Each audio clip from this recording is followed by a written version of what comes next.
ಏನು ಯೂತ್ ಕಾಂಗ್ರೆಸ್ ಅವರು ನಗರ ಸಾರಿಗೆ ಬಸ್ಗೆ ಏನು ಒಂದು ಸ್ಟಿಕ್ಕರ್ನ ಅಂಟಿಸಿದ್ದಾರೆ, ಸ್ಟಾಪ್ ವೋಟ್ ಚೋರಿ ಅಂತಕ್ಕಂಥ ಒಂದು ಮತಗಳ್ಳತನ ಅಂತ ಒಂದು ಅಭಿಯಾನವನ್ನು ಪ್ರಾರಂಭ ಮಾಡ್ತೀವಿ ಅಂತ ಇವತ್ತು ಸಾರ್ವಜನಿಕರ ಆಸ್ತಿ ಒಂದು ಬಸ್ಸು, ಅದು ಸಾರ್ವಜನಿಕರ ಆಸ್ತಿ. ಆ ಆಸ್ತಿಯ ಮೇಲೆ ಅವರು ಸ್ಟಿಕ್ಕರನ್ನು ಅಂಟಿಸ್ತಾರೆ ಅಂತಂದರೆ ಅವರು ಇವತ್ತು ಸರ್ಕಾರ ಇದೆ, ರಾಜ್ಯ ಸರ್ಕಾರ ಇದೆ, ಆ ಒಂದು ಹಮ್ಮಿಂದ ಇವತ್ತು ಸಾರಿಗೆ ಬಸ್ಗಳ ಮೇಲೆ ಸ್ಟಿಕ್ಕರನ್ನು ಅಂಟಿಸಿದ್ದಾರೆ. ಅದರ ವಿರುದ್ಧವಾಗಿ ಇವತ್ತು ಭಾರತೀಯ ಜನತಾ ಪಾರ್ಟಿಯ ಯುವ ಮೋರ್ಚಾ ಇವತ್ತು ನಮ್ಮ ನಿಯಂತ್ರಣಾಧಿಕಾರಿಗೆ ಒಂದು ಮನವಿ ಪತ್ರವನ್ನು ಕೊಟ್ಟಿದ್ದೀವಿ. ಆ ಮನವಿ ಪತ್ರದಲ್ಲಿ ಈ ಸ್ಟಿಕ್ಕರನ್ನು ಅಂಟಿಸಿದವರ ವಿರುದ್ಧ ಕಾನೂನು ಕ್ರಮವನ್ನು ಕೈಗೊಳ್ಳಬೇಕು, ಈ 24 ಗಂಟೆ ಒಳಗಡೆ ಕಾನೂನು ಕ್ರಮವನ್ನು ತಗೊಳ್ಬೇಕು. ಇಲ್ಲ ಅಂತಂದರೆ ಇದರ ವಿರುದ್ಧವಾಗಿ ಉಗ್ರವಾದಂಥ ಪ್ರತಿಭಟನೆಯನ್ನು ಮಾಡ್ತೀವಿ. ಇಲ್ಲ ಅಂತಂದರೆ ನಮಗೂ ಪರ್ಮಿಷನ್ನ ಕೊಡಿ, ನಾವು ಸ್ಟಿಕ್ಕರನ್ನು ಅಂಟಿಸ್ತೀವಿ. ಇವತ್ತು ನಮ್ಮ ದೇಶದಲ್ಲಿ ನಮ್ಮ ರಾಷ್ಟ್ರ ಮಟ್ಟದಲ್ಲಿ ಏನು ನಮ್ಮ ಸರ್ಕಾರ BJP ಸರ್ಕಾರ ಇದ್ದರೆ ಅದು ನೂರಾರು ಒಳ್ಳೆಯ ಕಾರ್ಯಕ್ರಮಗಳದ್ದು ಸ್ಟಿಕ್ಕರನ್ನೇ ಅಂಟಿಸ್ತೀವಿ. ನಾವು ಇವ್ರ ಥರ ಅಪಪ್ರಚಾರ ಮಾಡುವಂಥ ಕೆಲಸವನ್ನು ನಾವು ಮಾಡೋದಿಲ್ಲ. ಒಳ್ಳೊಳ್ಳೆಯ ಕೊಡುಗೆಯನ್ನು ಏನು ಕೊಟ್ಟಿದ್ದಾರೆ ಆ ಒಂದು ನರೇಂದ್ರ ಮೋದಿಜಿಯವರು, ಆ ಒಂದು ಸ್ಟಿಕ್ಕರ್ ನಮ್ಮ ನಮ್ಮ ದೇಶದ ಸರ್ಕಾರವನ್ನು ಏನು ಸಾಧನೆ ಇದೆ ಆ ಸಾಧನೆಯನ್ನೇ ಅಂಟಿಸ್ತೀವಿ ಅಂತಕ್ಕಂಥ ಮಾತನ್ನು.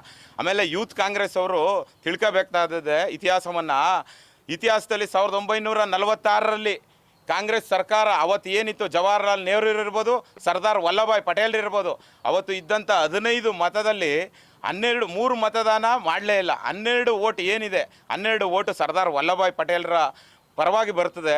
ಆದ್ರೂ ಅವತ್ತಿನ ಕಾಲದಲ್ಲಿ ಜವಾಹರ್ಲಾಲ್ ನೆಹರು ಅವರು ಈ ದೇಶದ ಪ್ರಧಾನಮಂತ್ರಿ ಆಗ್ತಾರೆ.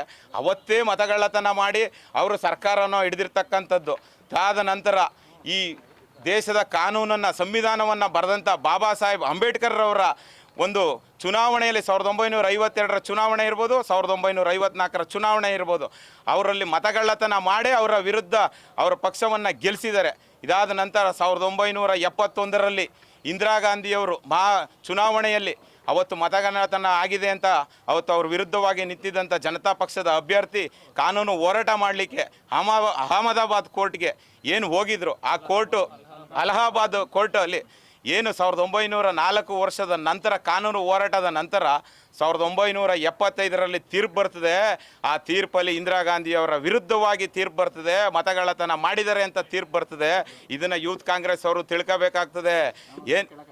ಕಾನೂನೇ ಹೋರಾಟ ಏನು ಅಂತ ಇವರು ಇತಿಹಾಸನ ತಿಳಿದೇನೆ ಇವತ್ತು ಮತಗಳ್ಳತನ ಮಾಡಿದರೆ, ನಾವು 1975ರಲ್ಲಿ ಆರೋಪ ಮಾಡ್ತಾ ಇಲ್ಲ, ಅದು ಕಾನೂನಲ್ಲಿ ಸಾಬೀತಾಗಿದೆ. ಅದನ್ನು ಯೂತ್ ಕಾಂಗ್ರೆಸ್ ಅವ್ರು ತಿಳ್ಕೋಬೇಕು.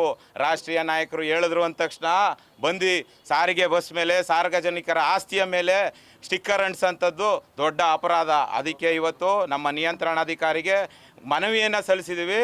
ಈ ಮನವಿಯನ್ನು ಇವ್ರು ಏನಾದ್ರು ನಮಗೆ ಈ ಮನವಿಯನ್ನು ಇವತ್ತು ಏನಾರು ಕಾನೂನು ಕ್ರಮ ತಗೊಳ್ಳಿಲ್ಲ ಅಂತಂದರೆ ಮುಂದಿನ ದಿನದಲ್ಲಿ 24 ಗಂಟೆಯ ನಂತರ ಉಗ್ರವಾಗಿ ಹೋರಾಟವನ್ನು ಮಾಡ್ತೀವಿ.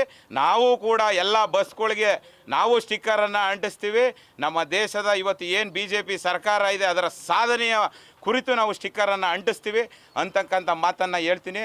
ಇವತ್ತು ನಮ್ಮ ಯುವ ಮೋರ್ಚಾದ ಎಲ್ಲ ನಮ್ಮ ಪದಾಧಿಕಾರಿಗಳು ಎಲ್ಲರೂ ಬಂದು ಇವತ್ತು ಮನವಿಯನ್ನು ಸಲ್ಲಿಸಿದ್ದೀವಿ. ಮುಂದಿನ ದಿನದಲ್ಲಿ ಉಗ್ರವಾದಂಥ ಹೋರಾಟವನ್ನು ಮಾಡ್ತೀವಿ ಅಂತ ಈ ಮೂಲಕ ಹೇಳ್ತೇನೆ.